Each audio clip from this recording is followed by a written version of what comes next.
Hey, we are live. This is John Reed. Now, ordinarily, you all know that I can get a little grouchy, and I have had a little bit of a grouchy day, which maybe we'll get into at some point. But I'm actually in a really good mood. The whole thing has shifted because I've got Stacey Harris with me. Stacey, welcome. Thank you for having me on board. And I don't mind a little grouchy. I always say All right. cantankerous can be an interesting conversation, right? Yeah, it's just the balance has to be right there Yeah. between grouch and curious. So I've got to make sure we get that right. But no, I've wanted to have Stacey on the show for a while, and I want to explain to y'all a little bit about why that is. But before that, I do want to tell you that today Stacey has prepared for us based on her unique research. Uh, the top 5 HR tech myths that she's going to bust, and then we're also going to talk about some underrated keys to HR product success. So I'm really excited to have Stacey unveil that for you. But before we get into that, I do want to tell you a little more about why Stacey is on this video show with me. One of the reasons is because when I go to analyst events, I got to tell y'all, 90% of the audience questions from analysts, sorry, analysts, are softballs and self-serving crap that does not illuminate anything for anyone. And it's frustrating to me.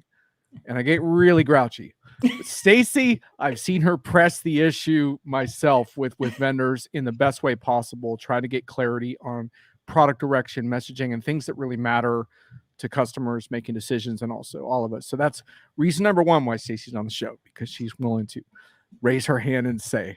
I'm going to try not to blush, but thank you. Yeah. So that's number one. But number two, we're having dinner at the Unit 4 event, actually. And, it's funny, too, because of these dinners, like, it's like this dinner roulette. You never know, like, who you're going to end up with. And a lot of times I find I'm like end up with like really strange people. I'm like, why do they set me next to like this Gartner person who's sung their Magic Quadrant, because that's not a good fit for me. But I found myself next to Stacey. We had a really good talk about how you do research at Sapient Insights, where you are, by the way, the chief research officer and managing partner. If your LinkedIn profile is up to date. It is, yeah. Cool. And we talked about it, and I was really fascinated to hear a little more about your research model, because frankly, I have a lot of problems with how research is done in our industry. You do your research differently. So can you explain a little bit about just what you do in that model and kind of how that's evolved to the point that it is today? Yeah, it's a long story. I'll try and keep it short. So I took over what we now call our annual HR system survey, and really the research model that we run, because we're now doing this on finance systems as well. From Lexi Martin. Some of you might know her name. Back in the day, about 8 years ago, she had started running this great HR technology survey in the market. And it had always been, I think, a vendor agnostic research effort, but it was always focused on big companies. And there was a lot of focus on sort of how people were adopting technology. We did get user experience and vendor satisfaction in there, but it was just a few questions. When I took over about 8 years ago, we took what amazing base she had for that research, and we just added to it in a way that the way basically we send our research out is anyone can participate in our research, which means any organization or association or vendor who wants to know more about what their customers are saying can send a link out to our research. And then nobody has to pay. To get into our report. All you have to do is get 3% or more of our data set, basically, which means that we know that you have a valid number of customers who participated in our research. And then we basically not only share what people are using from an HR technology perspective, as well as how they're leveraging it and what outcomes they're getting in their organization, but we also spend a lot of time trying to get what we call the voice of the customer, which means our respondents, who are HR technology practitioners and heads of IT and CIOs and even CEOs and CFOs, all of them respond to our survey. We get any number of them. They tell us their true feelings about what's going on with their HR technology, both the user experience, because we think that's really important, and the vendor satisfaction. And all that data comes back to us. It's all anonymized. We give averages, and there's no, it's interesting. We were having this conversation about, there are some vendors who are less interested in making sure that the link gets to their customers because they don't want to know what their customers are going to say, or they're concerned about what their customers are going to say. You can't sway our data, right? Because our data is what it is. It's the customer data, and that's how we approach it. Now, we as an organization, we are a research firm. We do have subscriptions people can buy, and we have subscriptions that vendors buy, and finance analysts and people in the industry are trying to know more data. So I don't want to make it sound like we are an organization that has to figure out how to fund research. But my approach has always been to make sure that we start with the voice of the customer. And I think the data will lead us to the findings, because I think a lot of vendors, all research is good, but when a vendor goes out with their idea of what they think is right, or anybody goes out with a research where they say, I have a hypothesis, I'm just trying to prove it, it can oftentimes come back with the answer you thought you were going to get, instead of starting with a lot of questions and making sure you're getting sort of the outcome the market is really telling you. So that's our approach right now. I love this model for a couple reasons. One is because you are getting the real deal from customers, which is one reason why I'm really looking forward to doing these countdowns with you, to kind of find out what customers really think about, because let's face it, HR tech is larded up with buzzwords, some of which I'm guilty of using. So we'll see how that goes. But so I really like that model, but I also really like it because go where the data is and what it tells you, I think is so powerfully important for true transformation. I don't think you can ever really improve until you get a realistic look at where you stand, but it's not easy, right? Like it's not a model that is as prevalent in our industry as it should be. I hope your business model has much success, because I think it's great. So yeah, no, and I would agree. It is hard, because I think, everybody wants to hear the good news. They're not always as excited to hear about what's not working. Right. And sometimes that's just as important as what's working. Right. Absolutely. I mean, to me, like one of the best things a vendor can have is the ability to point back and say, you know what, let's be honest, we didn't score that well in project quality a year ago, but look, we listened to you, we made these changes, and we've improved. To me, those are the best stories, and I wish more vendors understood that. Yeah. One of the big problems that I have in our industry is that the lack of disclosures around research is so frustrating. And so you get these things from vendors saying, so-and-so found us in the top 3 performers, or blah, blah, blah. And here's our report on this. And it turns out that the research was bought and paid for by that vendor to come to that conclusion. And look, I don't have a problem with the fact that vendors might buy, for example, your research, but the point is, let's say it's favorable to them. The point is they didn't influence the research. Yeah. Like the data came out the way they liked, so they bought it. I don't have a problem with that. What I have a problem with is this fundamental lack of disclosure in our industry about who's paying for what, because I think it does a profound disservice to customers. And look, Diginomica, we're not perfect in this regard, but we do disclose on every single one of our blogs who our partners are.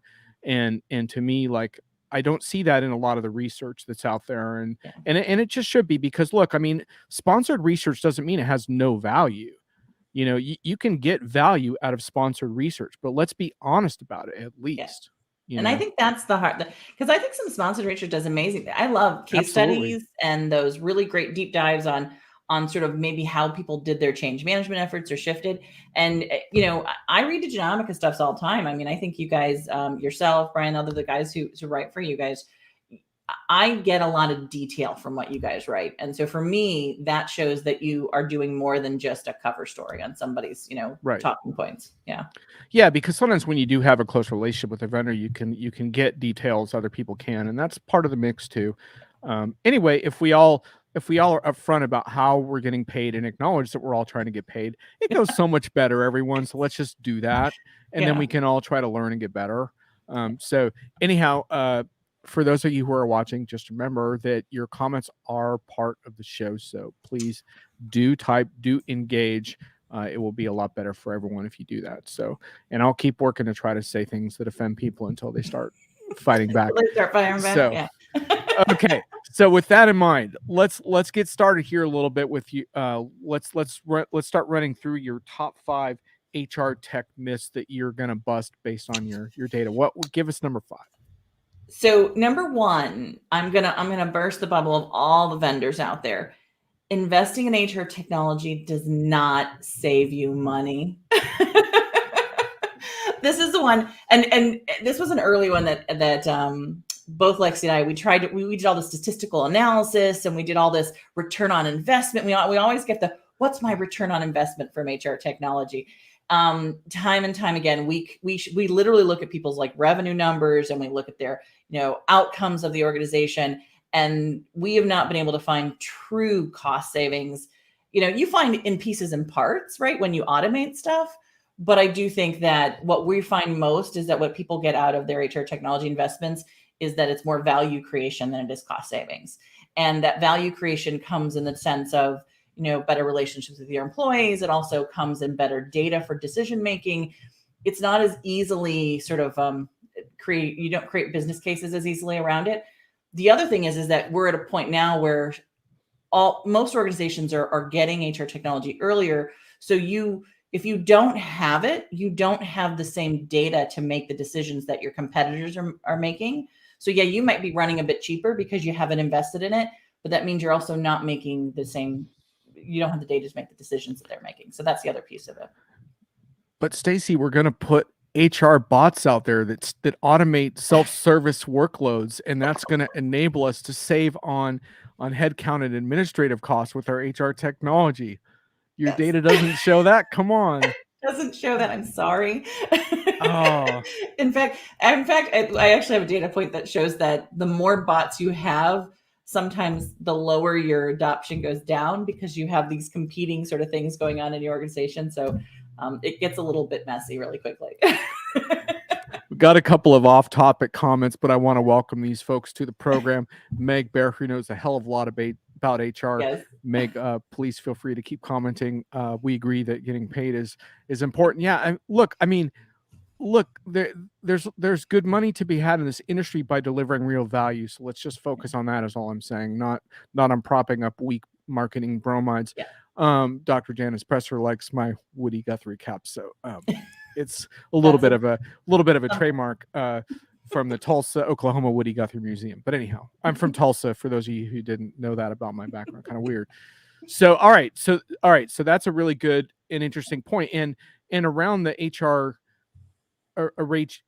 tech sort of cost savings thing, at the same time, I would assume that you still advocate for modernizing HR technology based on creating a more robust business case. And this reminds me of a lot of things we look at in the ERP world as well, around like the TCO based case is becoming less and less compelling. Like, yeah, we're just going to save money on IT or whatever, and let's look more at what the real business value is. And I assume you still are an advocate for modern HR tech, but more from a value creation standpoint than like a cost savings. Is that right? Exactly. Yeah. And I know that seems like, boy, are we really still talking about it? But you'd be surprised by how many people come to us and say, we need to create a business case on how much we're going to save money on. Right. And both in resourcing, infrastructure, all of it. And we always have to kind of say, no, I'm sorry. I'm said, if you look at our benchmarking, that's not going to be the case. Right. So, oh, look, now we've got all kinds of commentary on here about HR tech and how much it's costing. Yeah. So let's deal with Brian's comments since it's blocking our faces. And also Thomas Webernian, I want to walk. Wow, man, we got some smart peeps in the chat, Stacey. We're going to have to be on our game today. Thomas, I'm really glad you made it. And I know you had a potential conflict. Thanks for being here. Brian, before we read his comment, Brian, of course, is a notable HR tech analyst and certified grouch as well. Yeah. And Brian knows some responsibility for you being here, because Brian at one point said, you got to get Stacey on the show. And that's when my whole like Stacey recruitment effort really started. So Brian says the ROI of HR tech is often bad, as many core functions have been re-automated 2 to 3 times already. Yeah. Package economies create. I was trying to read that too. I'm not sure, Brian. You might have to help us with that. Words, but they're new words. Yeah. Create lots of incremental costs, but few incremental savings. You have to get into white spaces today to find value. Interesting comment from Brian. Brian, would you care to comment on what you perceive the white spaces in HR tech to be? That'd be interesting. What do you think of Brian's comment? I think Brian is right on, and that's what I mean by value creation, right? I mean, I do think there are still some places to automate, but I think even when you automate, you should still be looking at the fact that you are finding data or creating an environment that's going to help your organization sort of achieve an outcome, and it always has to be tied to an outcome you're trying to achieve. Absolutely. Okay, let's continue with our HR tech myth busting. What do you got for number 4? My next one is that everyone feels that everyone is on cloud technology already. So I think the whole world feels like all of HR has made the move, that we are there, and we're done with the on-premise world. Our data shows that we still have about 25 to 30% of organizations who are still actively using an on-premise application somewhere in their HR technology stack. So I think it's really hard for us as an industry to assume that everybody is at the same stage. And many of them have figured out how to get a lot out of that on-premise environment and put layers on top of it. I think the market still has to figure out how to address those needs. So. Yeah, it's interesting because HR has a reputation for being like this early adopter for cloud, but the term cloud can be really highly abused as well, right?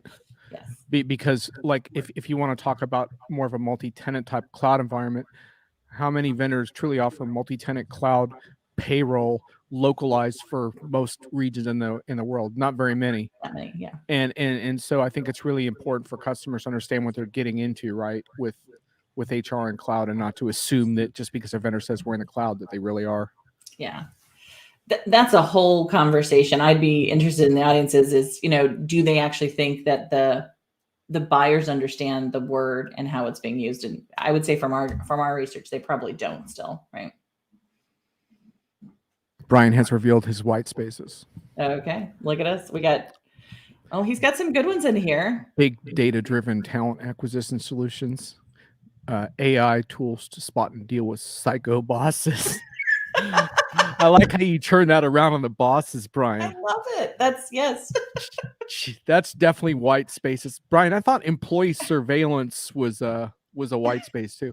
Chatbots to replace 95% of inbound HR calls and emails. Yeah, absolutely. Can have some lonely people out there if chatbots replace it all. By the way, if you do a search of Brian Summer HR Tech on Diginomica, you can read about some of that because he's written about some of that on our site before. Shameless plug, but if you want the context for some of that, what do you think of Brian's white space list? Are you asking me, or do you want the audience to weigh in? I'm asking you. You're asking me. Well, the audience can weigh in too. Yeah, because I'd be interested in the audience's perspective on that.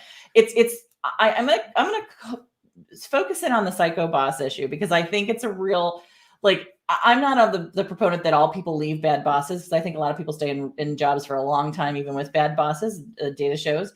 But I do think that we have more data in our payroll systems that can tell us about what dysfunctional bosses we have in our organizations than most organizations realize. That's what I would say. Is your payroll system knows more than you do, right? Absolutely. And Thomas says not all vendors have proven they are better in the cloud than the on-prem vendors. Yeah. Yes, indeed.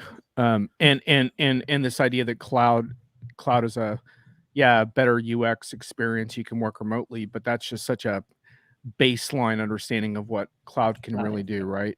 Like, to me, where it starts to get interesting in HR is when you start thinking about, okay, now can we move beyond annual performance review checklists, and can we have a more dynamic way of fostering manager, employee relationships, for example? That to me is where a cloud-based application starts to get really interesting in my experience. Yeah, it's the experience and the infrastructure. It's the ability to scale up and scale down as your workforce changes, and to open up areas and think differently about your engagement with that employee. Both of those can change how you think about your HR technology. Yeah. Thank you. So if you're joining us, we are in the midst of Stacey's first countdown. She is busting the top 5 HR tech myths based on our research. What's number 3? Number 3, I think I might have, maybe I already said it, but I'll reemphasize it. Cloud applications are not cheaper to run than on-premise applications. We've been running this analysis for quite some time. You tend to get more value because you get more things in the cloud oftentimes than you do in an on-premise environment. But we definitely have found again and again when we do our analysis that people spend, when you take into account all things, even resources and infrastructure and hosting, because we include all that technology, that you spend more money. You have moved your entire infrastructure to a cloud environment. Again, you get more for it, and it's that value creation conversation. But the people who are bemoaning that their budgets continue to increase in HR tech are probably harking back to the fact that they probably didn't have to put in regular increments for HR technology because they kept the same budget for their on-premise environment for way too long. Any tips for customers in terms of really assessing the benefits they actually got from cloud investments versus the realities? Are there good ways to do that? We, and this is going to be in my how you get better outcomes from your HR and your HR technology is the most important one is to understand what you're trying to achieve with that HR technology. So this idea that, if your goal is to reduce turnover, that's a value proposition. You should be looking at that. That should be something you should be tracking. And if you aren't tracking that at the point with your HR technology you put in place for it, then you're just not doing the job right. That any investment you would make in any technology or any business input, you would expect that you would sort of track whatever metric you went in on your business case. You'd be surprised by how many people put in an HR system and don't track metrics after that. Yeah, it's interesting too, right? Because metrics are important, but it depends on which metrics. And a lot of the good conversations right now to me are to figure out what the good metrics are. Like we talk about like the reality of a psycho boss or a problematic manager. Like how do you do a metric for that, right? Yeah. It's like, oh, okay, there's a bunch of underperforming employees that we're going to pick on here, but actually no, there's a different problem. And so how you measure that kind of stuff to me gets really interesting. Well, and I think this is where you really have to work with your HR function because the payroll is the reason I say that your payroll has more data than you probably give it credit for is if you have an environment where there's a constant need to adjust or audit the payroll of a certain region or a certain department or a certain function, there's a problem there. You need to figure out what that problem is, right? And if you just let that slide and let people sort of they're that manager's always busy. Well, then either they're overloaded, they're not giving their employees enough communication, or there's some sort of management problem there. That's early indicators that you will not see in the performance data initially, right? Stacey, can I ask you just your opinion on this notion of whether AI enabled HR tools can actually help with, for example, more inclusive hiring and promotions versus like the reverse, right? Because obviously, it's something I know that Brian has written about on Diginomica a few times. But this notion around how automated screening can actually be very restrictive as well. I think the hope is that AI powered tools can actually overcome human biases in processes like hiring and promotion, or perhaps compensate for those. But what is your stance on those technologies currently? My stance is that most of them are well-intentioned and most of them are trying to do the due diligence if you are talking to the vendor about how they're addressing biases. But I do think that we have to be really honest with ourselves that the data they're using to train those AI environments is our own historical data. And we are at the core of it, a community, particularly in HR, but across our business environments, right, that has predominantly, right, not been inclusive and not been very good at managing diversity at an enterprise level inside our organizations. And so I think we have to make an effort to look at our training data and adjust and figure out how those adjustments might impact that data. And that's hard because you're making adjustments that are going to impact human beings' lives, right? And then you have to validate it, and then you have to be able to stand behind it in court. All of that is a scary proposition. So my sense is that I think it's great to do it. I think we should also run some of our traditional processes at the same time. So you should be doing dual processes in almost any place where you're going to put AI in place. And I think you should also make sure that you are in clear partnership with the vendor around how you validate and can stand legally behind that data. And if you don't feel like you can have that conversation with the vendor, then you shouldn't be buying the product. That's Absolutely. my take on it. Thank you. Feel free to comment on that, audience. That's, I think, one of the most potent and important topics we could talk about today. Meg Bear says management and leadership are one of the biggest skills gaps that becomes even more important during times of transformation. Yeah, I would agree, and I'm really interested how HR technology can support that. I've been privy to some management changes in some organizations lately that felt, frankly, unimaginative, and I'm curious how HR tech can kind of help challenge leaders on how they hire and what they look for in leaders. So, Meg, if you have comments on how best to do that, that would be cool. Dr. Janice Presser has a comment on psycho bosses. You need the specifics of how they. We're not going to miss that.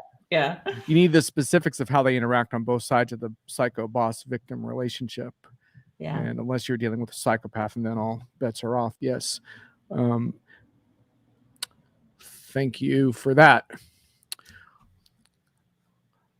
All right. Well, let's keep going while I try to catch up a little on the comments. What's your number 2 HR tech myth bust?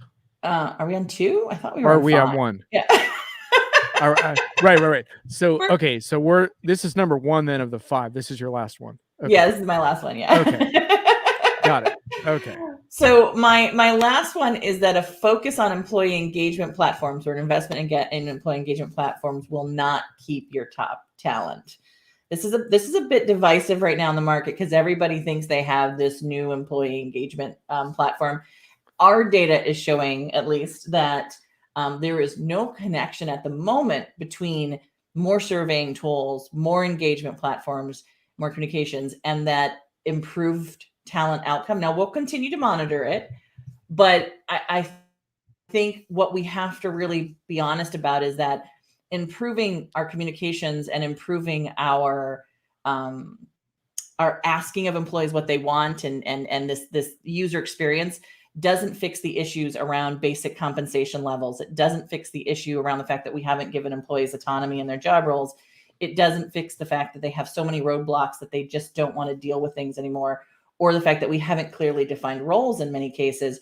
Those are the things we know have huge impacts on employees and their willingness to stay in organizations, along with other factors, right?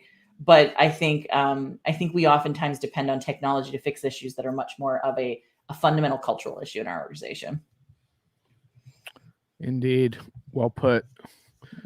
We've got some interesting stuff from Thomas Wiebernet on the drawbacks of how companies approach job postings and recruiting. He takes a shot at recruiters, of which I used to be back in the day. Yeah, a lot of recruiters are part of the problem. Don't get me started on discriminatory job orders that circulate from recruiters who are trying to make companies happy. Brian talks about the data set biases in Silicon Valley firms that have average worker ages of 27. Yes. Talk about an opportunity for ageism to get an unintended boost from AI. Though I think you could also make the argument that if you properly deployed an AI screening tool, you could try to do it to compensate for what you realized were biases in your data set, right? So I don't want to. And I would agree with that. I don't want to say that all. I mean, because I think that some of these vendors have done phenomenal jobs in trying to address what they know are gaps or diversity issues inside of their data sets. I just think we, as in any alteration, it's sort of like a recipe, right? You fix this or you fix that. You don't know exactly what outcome you're going to get, right? It could be exactly what you were looking for. It could not. And so I think we have to approach it like we do any other scientific program, right? Test the waters, make sure that we're getting what we expect, and make sure there's some sort of a parallel program going on at the same time to double check it, right? That's what validation is all about. Yeah, I think what troubles me the most about AI from a kind of like a sort of buzzword perspective is it's not just a buzzword. It's systems that are operating in scale today without necessarily realizing the implications. And I think to your point, if you're going to use these tools, use them in a more of a trial context and start understanding the implications of them before you roll them out. Because just about every week we see an article about some massively used AI system that has deeply flawed unintended consequences. And it's like, well, why did you roll it out to that point? And then you have the whole thing like with the IRS just recently with I guess facial recognition, for ideas, maybe not a good idea. But how did that get to the point where it was approved at that scale, right? At what point do those things happen? Yeah, that's the thing I've never understood. And we got some great minds on here, right? That, so much of what we do, we're afraid to have guinea pigs in HR, just like we're afraid to have guinea pigs in education or anything that has a people-based component to it. But you do have to test your stuff. You have to do a lot of tests, right? We're getting a couple good comments from Megan Bryan about how basically companies need to have the organizational will to address the root problems that they surface via their data, and that surveys and data have limited use if you don't have the jugular will, I guess you could say, to apply that. So yeah, I love both Megan and Brian commented on that engagement conversation. I just think there's so much buzz when you talk about a buzzword, right? Is the engagement platform, right? Yeah, like that's going to fix all ills. Yeah. Speaking of which, those who visited my show know that what I like to try to do is spend about half of the show in a cathartic spleen vent making fun of stuff, and then I like to try to shift gears in the second half to really look at how we make these projects better, because I think that's ultimately collectively our responsibility, all of us, like including ourselves, analysts, whatever. It's our job to help there. But before we do that, Stacey, would you like to get any cathartic relief from any HR tech buzzwords that are getting you down these days? You did mention engagement platforms. Yes. Is there any other HR tech buzzwords that are bumming you out that we need to throw under the bus? Or oh boy, that's my favorite one right now. I get really frustrated with it. Agile is the other one. I really would love to obliterate the fact, because I think we've taken that term and twisted it in so many different directions from what it was created as a development program, right? And I think there are better words to describe what we need to do in HR, which maybe are more flexible, because Agile assumes you're going to change and make decisions quickly, right? And I think anytime you talk about making quick decisions in HR, you're not really thinking about the impact you might have on people, right? Because, that is a concern. I think every HR professional, every HR strategy, every HR solution developer should be keeping in mind is that, a button changed, a toggle not where it used to be, is the difference between someone, knowing where their benefits card is when their kid is sick and not, right? Or understanding how they turn in their hours at that point in time and getting paid that week or not, right? So I think we have to be really careful with what we do in HR in more ways maybe than we oftentimes realize. So I would obliterate Agile if I could. it is a tough one, and it's interesting how in our industry we have these two conflated things, because we have a formal development methodology of Agile, and then we have this sort of lowercase Agile that's kind of being thrown into the mix all the time, right? To imply that we're like somehow more adept than we used to be, without really explaining why that is. So that is a good one. I was trying to think about HR tech that really bothers me. I don't have a ton of like words in HR that really drive me crazy the way like CX for some reason has a ton of them, like CDPs, for example, that it's like, come on, just stop it. But I will say that I struggle with well-being and the emphasis on employee experience, only because of the hypocrisy factor that often comes out with it. And I feel like if you're going to talk about employee well-being, you better be ready to back it up. And I think that's where I actually think it's a really important concept, and I really care about it. But I think that's why I get sensitive to it, is because I think with those words, you better really be confident that you're backing it up and that your customers are, because just if you offer this great functionality and commitment to that, then what do you do when you discover customers that are exploiting their employees? Do you then terminate that relationship? So to me, you're raising your standard when you use those words. And so that's what I'm looking for, is the follow through. So that's my only thing there. No, I think it's a valid point. I'd be interested in knowing some of the buzzwords between the group on the chat here. I mean, they probably have seen all of the buzzwords, but I do think well-being is definitely at the top right now. We're seeing a lot of it. We're also seeing this idea that if I talk about well-being and I educate on it, it's enough, right? And I think that's knowledge is not the same as education, and it's definitely not the same as understanding what well-being really is, right? So yeah. Yeah, and I think there's also like a lot of data privacy implications for all of that too. I get this thing from my healthcare provider saying 24/7 therapy is now available if you're feeling stressed out or whatever. And my first thought is like, there's a reason why I don't do that as part of my formal health plan, because I don't necessarily want that on there.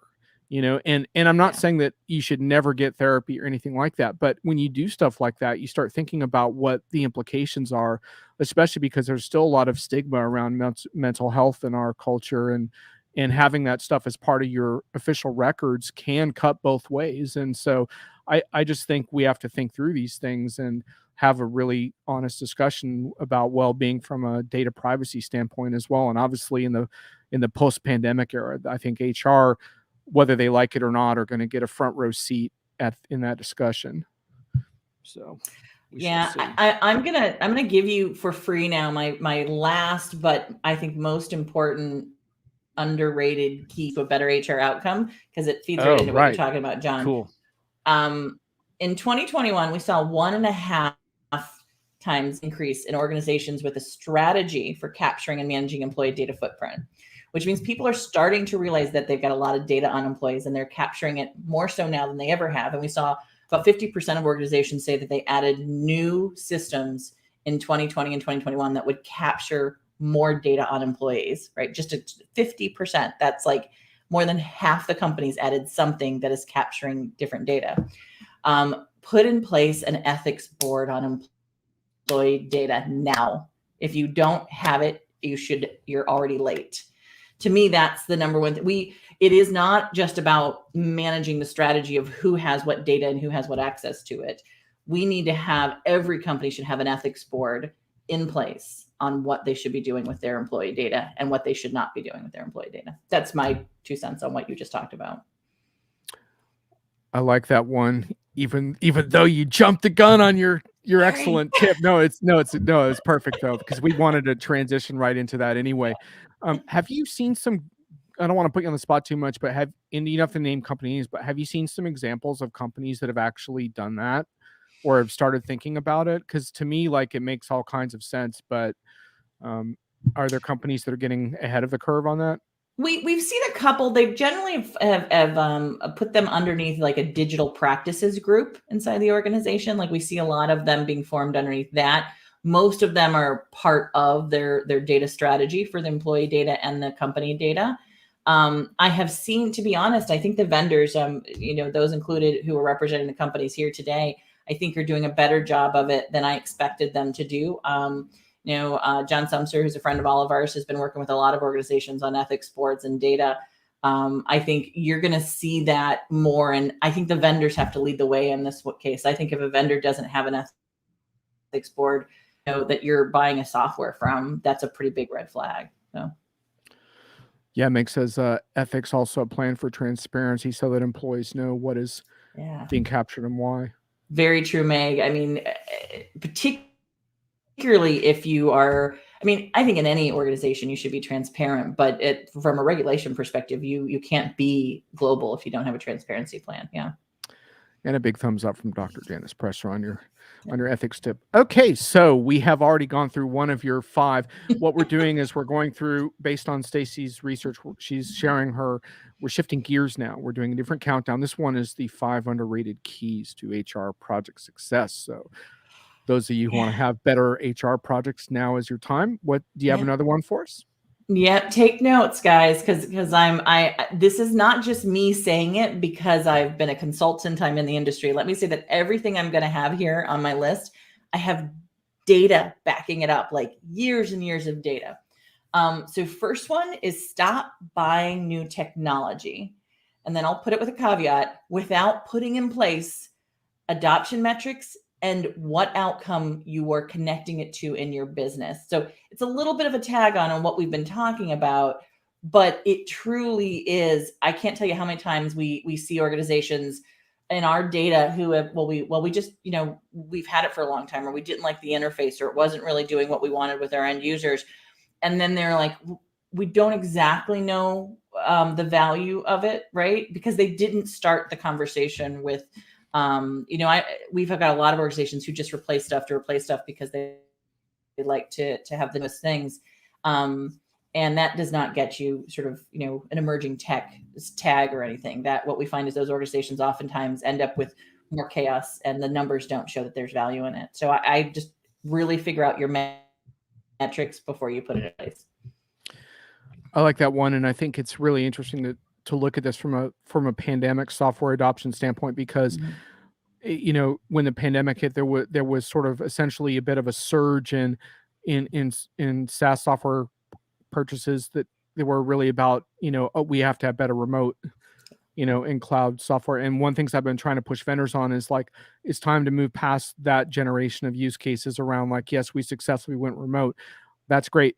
But now you have to look at a much deeper level of benefits of what you can do than that. And, and I think I would hope that customers start thinking about that too, and realizing, yeah, better cloud software is going to help us with our remote access, but that's not a use case in and of itself, right? That's a bonus and we need that, but that's not how we're going to justify it. To your point, if you scramble into that and you haven't established other ways of measuring your success, then when do you put those in? Like, why not put those in from the beginning? Yeah. So I really like that. And I hope the next generation of use cases can go well beyond, oh, we're so glad we're remote, So well, and the unintended outcomes of not having the clearly defined goals that you're trying to reach, right, is, okay, so we put it in place and it was so we could go remote. Now we want you to come back into the office. Well, why should I come back in the office? You just bought a piece of software, which wasn't that the goal to get me to remote, right? Like, those are conversations that are happening right now, right? So. Yeah, I just saw this New York Times thing. I haven't had a chance to read it, about how the mayor wants everyone to come back to the office again, and the employees are like, oh, yeah, I'm not sure I want to do that. All right. Yeah. Go ahead, Stacey. I was just going to move on to the next one. So I want to let's do that. Yeah, go ahead. Okay. So the next one, for me, it's a bit of a mantra. If anybody who's heard me talk in the past, I don't think this will be any surprise, but it's because I keep finding the data that supports it. And again, I didn't go in looking for this data because I'm not a big proponent of change management. I think change management is really hard work, and it would be great to just every piece of software should be something that's intuitive to use, right? Like in my mind, like I pick up my phone, I shouldn't have to have change management. But I will say that our data finds time and time again that if you have put in place some sort of continuous change management model, you get anywhere from 15 to 20%. And this is over a 5-year, year-over-year look, right? Like anyway, it ranges between 15 and 20%. On average, it goes up to 18%. Better outcomes in all outcome categories that we track. That's customer is, our ability to increase customer satisfaction has gone up. Our ability to increase, talent, retention has gone up. All the HR talent metrics that we track, revenue metrics that we track. The one factor that seems to impact those two things, or there's really two, but I'll get to the second one here in a minute, is change management is the very first one. And it continuous change management. We also found that people who basically do this kind of like, I do a little bit of money on change management as like a project, they actually waste money. That's not as valuable. But if you do some sort of a model where you're continuously communicating what you're going on with your technology, it just ends up better. It's a lot of effort. I know. Yeah, I think it's, I've been a fan of change management for the longest time, and I feel like that it's a phrase that should never go out of style. But what I do get very interested in talking to customers is exactly what works best for that. And it's really interesting to hear the more creative approaches, because you hear about some, like the best ones I hear about usually have things like open town halls, Slack Ask Me Anything sessions, for example, is another one that, as I've seen more lately, that's pretty cool. It seems to me that one of the real keys with change management is helping people understand what's in it for me, not just how it's going to help the company make more money, but how it's going to make my life better.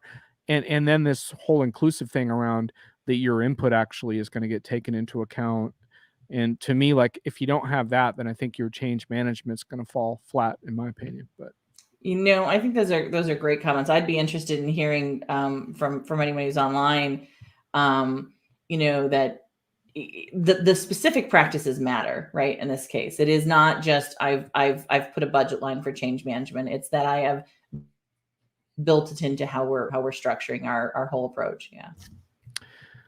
Meg's pressing the issue with agile here. Good job, Meg. She's trying to reinstate the buzzword, Stacey. I don't know if we can let her do that or not. Change management is the one place that I might encourage the agile topic.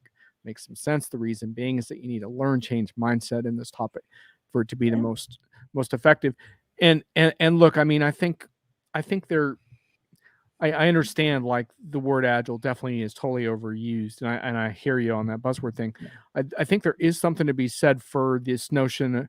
One of the buzz phrases that comes up a lot in different enterprise software is this notion of continuous. You think about applying continuous to almost anything, and it kind of makes sense. Like, so for example, in finance, you think about the continuous close. Well, that's not totally realistic to be closing your books all the time, but can you do it more often? And can you do it more easily? Yes, that's a good idea. And you think about that, put that in front of performance reviews, right? Continuous performance reviews. No, not really, but can we do this more often? Can we reconnect on how everything is going in a more versatile way, right? And so I understand what Meg is getting at there, and I think from a change perspective, definitely, because we don't want these to be static topics. We just don't want people to be patting themselves on the back too much about having agile organizations, because it's like, I don't know, that when people say we have an agile organization, I'm always like, can I do a formal use case on how that works? Because we'd love to learn. We'd love to learn from you, right? We'd love to learn from you because it's tough. And I'm open to being proven wrong on that, right? Like I think, for me, it feels a bit like a buzzword, but I don't disagree in how Meg is seeing it, right? That there's some elements of it that really make sense. And I think that's the part, that we could maybe take away from. But I think sometimes we try and fit that square into that round peg, and or that, was it square peg or round hole, whatever it is, right? But because we try and take all the different, what is the work cycles, whatever they call them. I'm not an agile professional, right? But all the different buzzwords that go with it. Sprints. And then you're like, well, how do I do that? Yeah, sprints in an HR, right? Like, so I think some of that gets a little lost from me. Right? Yeah, absolutely.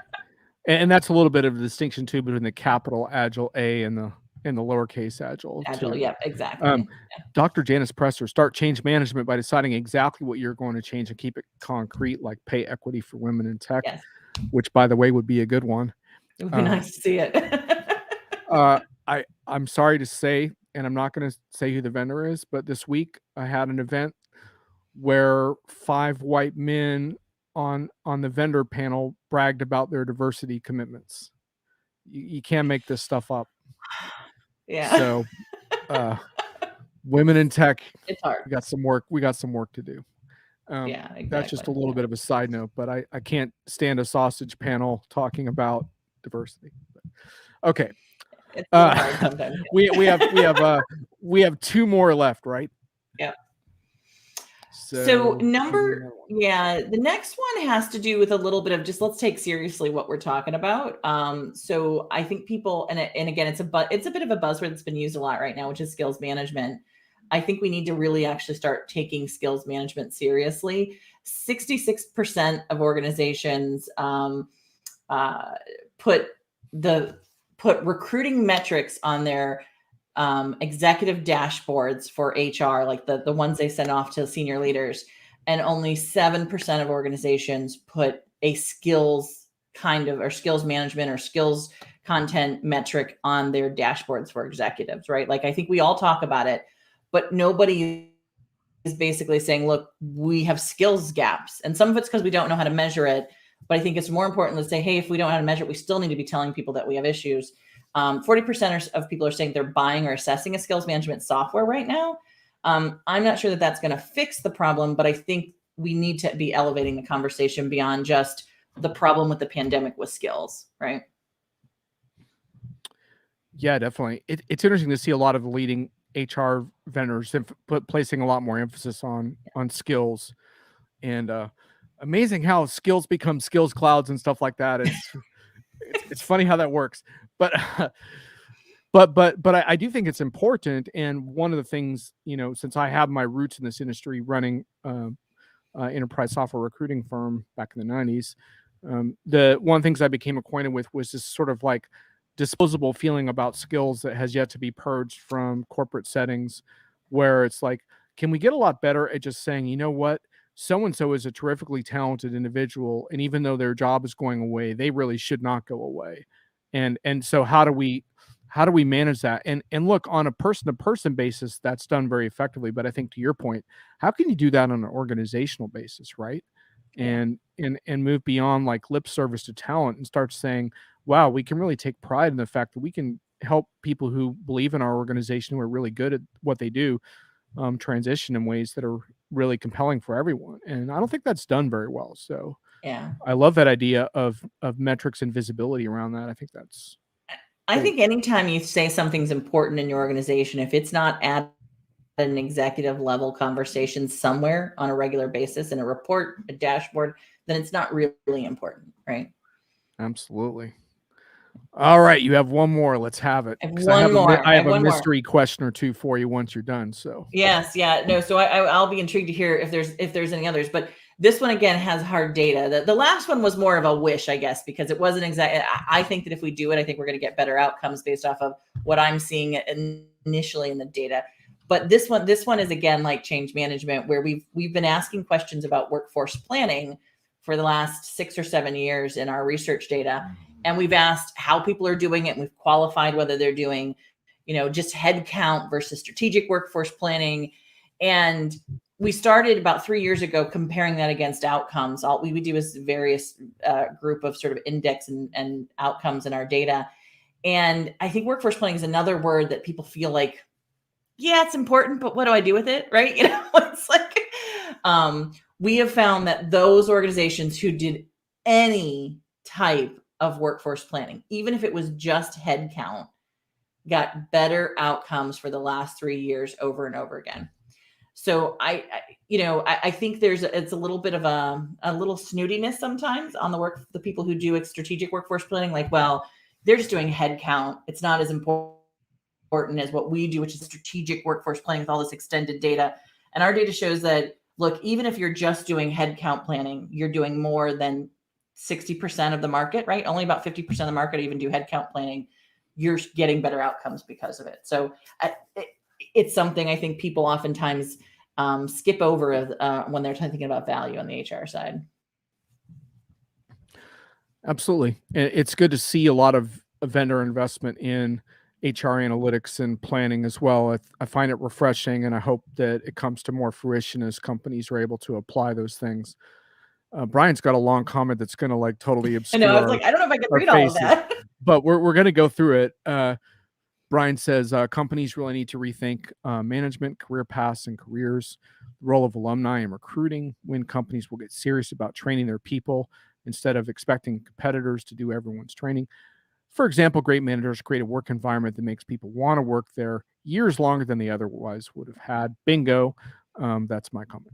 Once the nature of work is rethought, then we can pick the appropriate tech, not vice versa, which I think alludes a little bit to your point around not plunging into the buying decision without having a clear vision of what you're going to measure and why. Yeah. So It's really easy to think that a certain technology is going to fix all your ails. And I get it, because I was on the buying side. I was the person who ran around like with my hair on fire saying, we need an LMS and the learning function, right? They literally labeled me, again, pre 2000s. So take that with the diversity grain that it is, the LMS lady, right? That was what I was titled inside the company. And I realized we got the LMS in the company and they weren't ready to change the culture. And so it added no value at all, right? So I think, that was my very hard lesson to learn, that companies got to be ready for this kind of change, right? absolutely. Okay, so now for my kicker HR question, I can ask the HR expert. Does HR have a seat at the boardroom table today? Why or why not? So I was actually having a conversation about this with someone else, and I said HR, the pandemic gave HR every opportunity in a way that many of us probably wish it wouldn't have, but it did, to be at the center of the strategic conversation in our organizations. It is a check that we have not cashed, is my best way of putting it. In all of our data, I expected to see the HR function itself say that we are seen as more strategic in our businesses. And our data showed this year, and we'll see what it says next year again, that number did not budge. 41% of organizations felt they were strategic in 2019, and 41% of organizations felt that they were strategic business partners in 2021, right?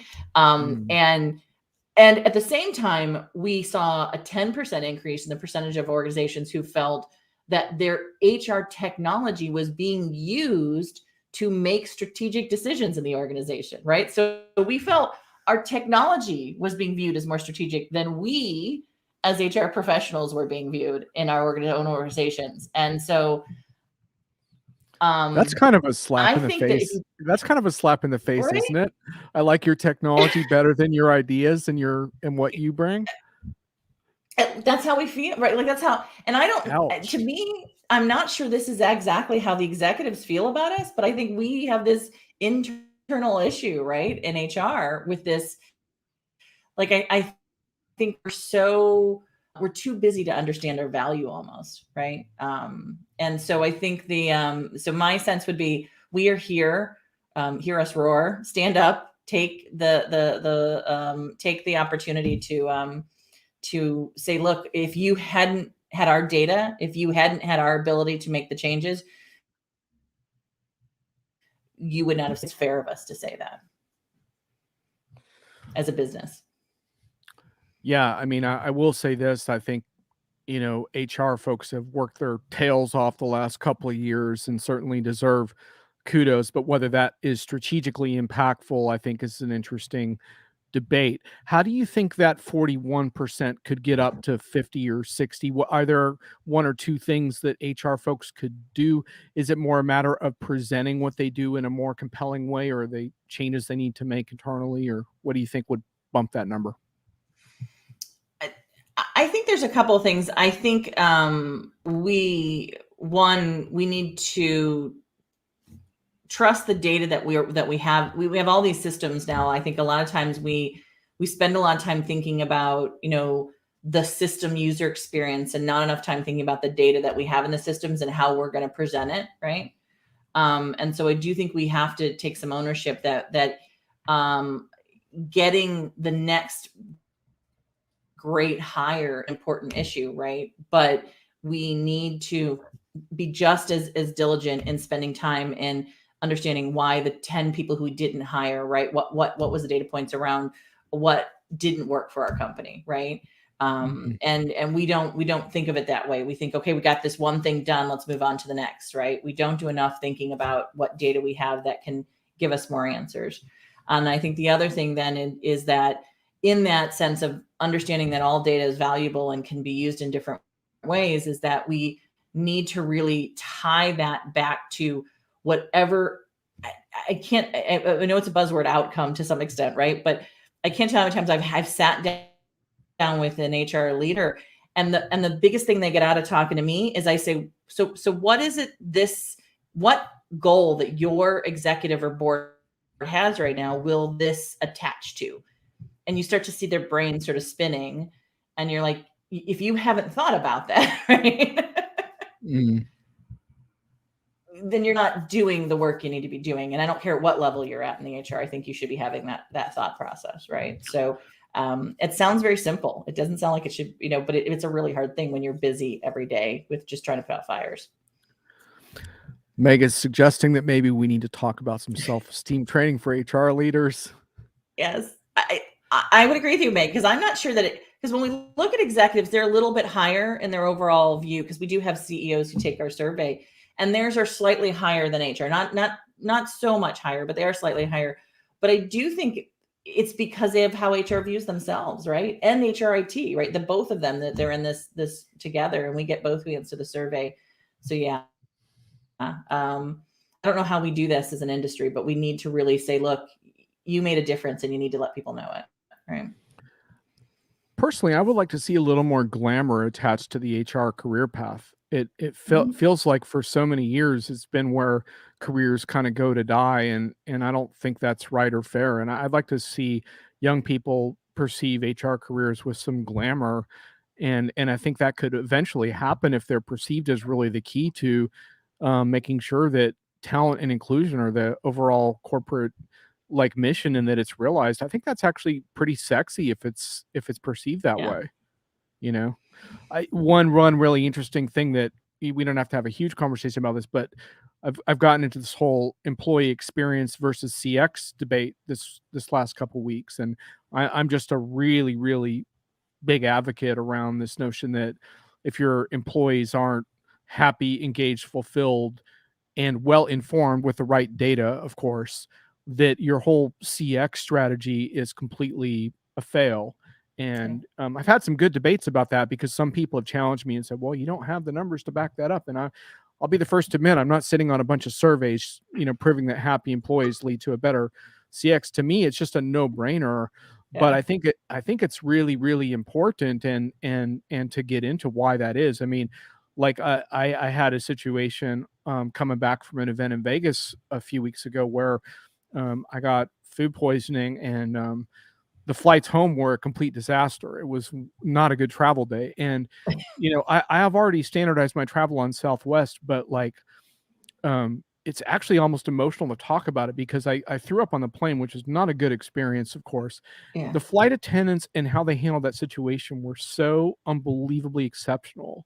They were so kind to me, and they were so like they just knew exactly how to handle it in such a way that was so like calming, and I ended up messaging Southwest later and saying like that was just unbelievable. I mean, I happen to think that particular job role is almost heroic now because of the stress that people feel when they travel right now, and I was just like blown away by that. And in my mind, I'm thinking like I'm like practically a customer for life now because of that experience. They would have to do a lot of really, really horrible things to me for me to not fly their airline just because of that moment, right? Because they proved to me like in a real difficult situation, like that they were there for me. And so I just think that's interesting because it's like, yeah, their loyalty program's great and all the points and all of that stuff. And that's the main reason why I've stuck with them. But this is really the fundamental reason. And so to me, like I don't need a friggin' study on employee experience to prove that. I just know it's true, you I, know. well, I'm going to push back a little bit on you All here, right. John. All right, Good. because Let's do it. yes, Excellent. because it's really easy to get those stories in the consumer goods space, right? Airlines, Yeah.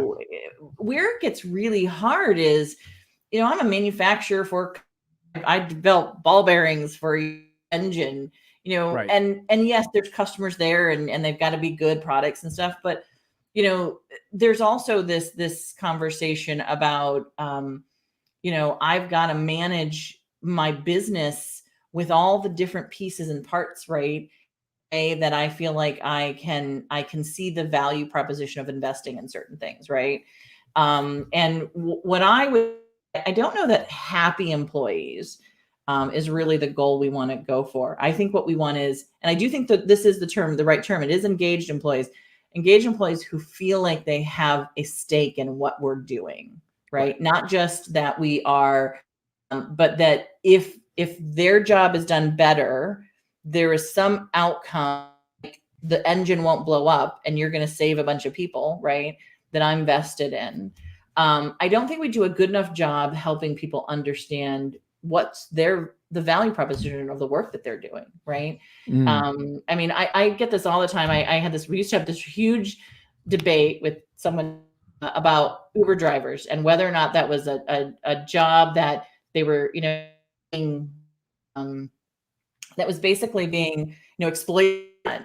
And I would agree, it's a highly debatable conversation about whether or not we're leveraging workforce in a way that they're being paid well. But I will tell Mhm. you, in the early days, one of the things I heard time and time again from the Uber drivers that I used to work with was the autonomy, the freedom was so powerful for them, right? If we can figure out a way to bottle that as part of what we're doing, I think you're going to get a better outcome in all areas. I just think that we have to figure out a way to get the value proposition better for the conversation, right? So that's my feedback. No, I really like that. And look, I mean, I'm not a huge advocate of happiness myself on any level.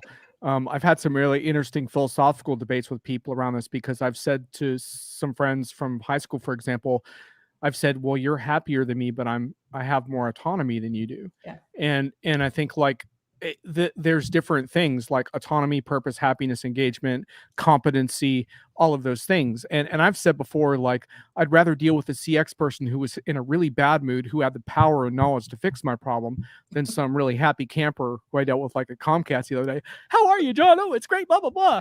I don't have the power to fix your problem, but I'm in a great mood and I'm going to kiss your ass. And, like, that doesn't do anything, right? And so I think you're totally right. Like, so I'm not insisting on like the nature of happiness at all. And in fact, like I wouldn't say the flight attendants that helped me were particularly happy, but they were excessively competent, and they knew exactly what they were doing.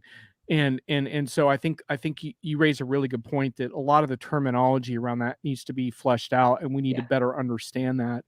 But I'm going to continue to insist that the back end, if you want to call it that, ties into the front end. And like that the state of your workforce is directly connected. And if you want to go out and buy some CX software and think that's going to solve that without dealing with this core issue, I think you're mistaken. But exactly how you do it, I think we've run out of time to solve that problem today. Get in your final comments. Get in your final comments in the chat, because we are about to wrap. Brian pointing out that career paths in HR are going to be under attack big time soon. RPA is going to wipe out a lot of transactional clerical roles with few people. How can someone get promoted within the function? What is the career and career path for HR folks is a great point to raise. We could probably spend a whole hour just talking about that particular point. Brian's giving me a hard time about eating gas station sushi for catching a flight. I'm all good. I'm all good now. I had a bit of a rough day, but but I think the really important thing here is just that I just love getting your perspective on this, and that you were able to do this based on all your research was just an absolutely fantastic. And I'm not grouchy at all right now. I'm in a really good mood. I'm so glad you came on to the show. You were friggin' awesome.